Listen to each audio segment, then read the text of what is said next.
Mano sūnui Adrijui yra 6 metai. Adrijus turi pernai nustatytas yra vaikystės autizmas. Prieš tai buvo raidos sutrikimas, bet dabar jau patikslino į vaikystės autizmą. Kai buvo metai ir keli mėnesiai, jisai tiesiog nebereagavo į savo vardą ir kai pradėjo vaikščioti, bėgioti, tai tiesiog prasidėjo bėgiojau ir visiškai kalba dingo. Dar pradžioje dar buvo kažkokie žodžiai ir sumažėjo iki tiek minimalistiškai, kad mes jau kreipėmės į raidos specialistus.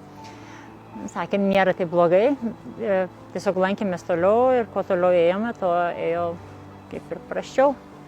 Ir tie skaičiai vis mažėjo, tai tada jau kreipėmės ir patikslinant diagnozės ieškojome toliau. Ir taip pas metus vis kažkas išlįsdavo. Mano dukrai Lūnai 3 metukai ir Lūnai yra mišrus raidos sutrikimas. Nuo 2 metukų pradėjom pastebėti, kad jinai dvynukė.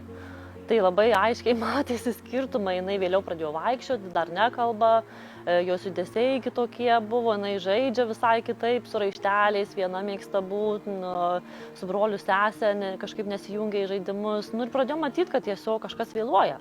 Ir pradėjom žiūrėti, kur. Tai iš pradžių buvom Lietuvoje pas gydytoją, tai pasakė, kad bus mišrus raidos sutrikimas, tada Airijoje, nes mes gyvenam Airijoje, ten taip pačiai ir užsikabino.